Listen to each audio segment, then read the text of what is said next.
Hello everyone and welcome to Game 3 of the finals of the Asian Rapid Goldmoney Tournament. It's Levon Aronian versus Vladislav Artemiev, and this is Game 3, the game that basically ended before it started after the first two games, and you've seen how crazy the second game was. It was an incredible clash that lasted forever, even though it's a rapid game, but this game, it's much different. So without further ado, let's check it out.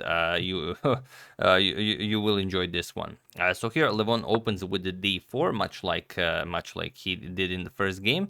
We have d5, knight to f3, bishop to f5, c4, and e6. Again, we have this Baltic defense that Artemiev used in game 1.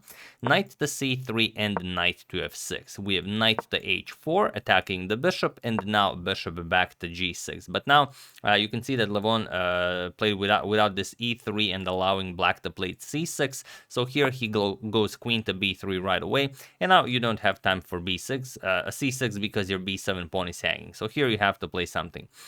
Here we have, and also queen to b3 is a new move. Aside from this, known moves are something like knight captures on g6. And there is a game Daniil Dubov played against Yanni Pomnishi where g3 was played. That game ended in a draw. But here queen to b3 is a new move. So already as of move 6, we have a completely new game. We have knight to c6 trying to give up this pawn. And the problem is if you capture a knight captures on d4 and black wins, the c2 square is defended twice by the bishop and by the knight, so not much to do here for white. So instead, after this knight to c6, we have c captures on d5, we have e captures on d5, and now just the calm e3. We have bishop to b4 by Artemiev, and now knight captures on g6, eliminating this monster bishop. We have h captures, and now bishop to d2. So just nicely continuing development. Artemiev castles here, and Levon says, all right, bishop to d3. Even though instead of castling kingside, he could have maybe gone some queen to e7 and castle queenside, but he decided to go kingside.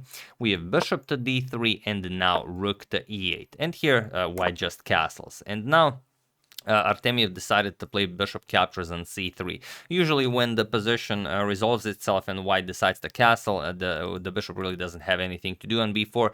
You can just bring it back to d6. But here he decides to trade it for the knight. We have bishop captures, and now rook b8, defending his b7 pawn. Levon plays rook 8 to e1, brings the rook into the game. Now you can start advancing f3, e4, and so on. And now as Artemiev has a double g pawn, he can start pushing one of them, as he doesn't need both of them. He just waits for white to create a weakness, and then he can advance and maybe do some damage. So here f3.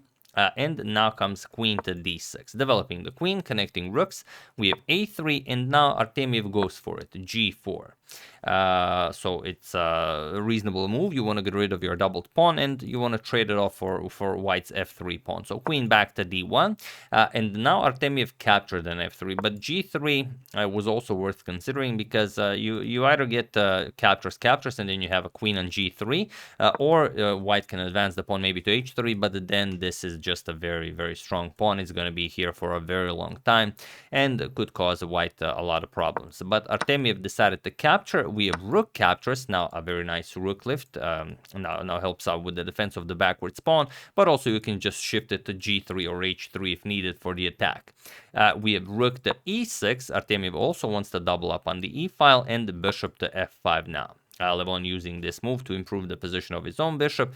So rook to e7, the rook will also be very nice on e7, as it will add additional support to the f7 pawn, since you pretty much know Levon is doubling up on the f-file. We have rook e to f1, and now rook b to e8, now putting pressure on this e3 pawn. So queen to e1, defending this pawn, and now knight to e4. So what do you play here?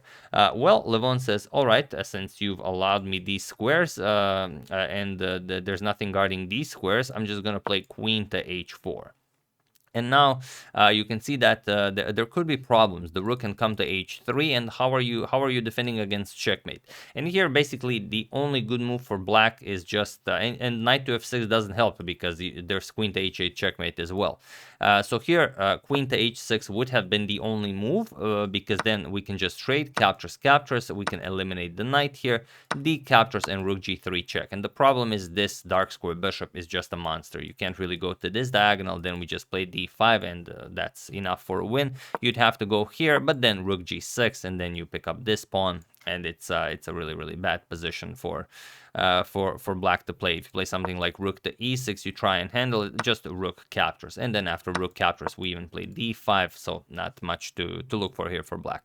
But instead of that, after queen to h4, you don't really have a good defense for black. We have g6 by Artemiev, but now this is completely lost. So feel free to pause the video and try to find this instant move for Levon while I give you a couple of seconds. So for those of you who were able to do it, congratulations on completely ignoring Levon's last move. And for those of you who just want to enjoy the show, of course, the move is rook to h3. And this is only move 23, and black is completely busted. There's no defense against queen to h8 checkmate. Levon tried queen to f6. He did guard against the h8 square threat, but now just queen to h7 check. You don't want to trade queens, of course. King to f8, and now bishop captures on e4, and it was in this position on move 25. Yes, you've heard that correctly, that Vladislav Artemiev resigned the game, and the game 3 goes to Levon, which means he is now leading the first game of the finals, and everything will be decided in game 4. Will he remain the leader, or will Vladislav bounce back, and everything will be decided tomorrow? So here you resign because you're down a piece, and you can't recapture because your queen is hanging. And if you play something like this, you have to keep an eye on this square because the checkmate is coming. We can even play bishop captures on g6, so this is completely unplayable for black. If queen captures, we're just going to play rook captures, and that's it. Next, we're going to capture here. This cannot be defended, and just incredible. So after that brilliant game 1 and an incredible game 2, Vladislav really underestimated Levon's attack here with the white pieces, and of course once you allow Levon to start lifting those rooks, it's not going to be a pretty sight for you. So yeah, that's game 3. Hope you guys enjoyed it. We'll see if Artemiev will bounce back. I would like to thank Lance Hassan, Connor Clark, James Walker, Peter Milner, and Wolfgang Schmidt for your contribution to my channel. Thank you a lot. I really appreciate it. As usual, you can check 2 of my previous videos here. Thank you for watching, and I will see you soon, continuing the coverage of the finals until it ends. So thank you all. I will see you soon, and have an excellent rest of your day.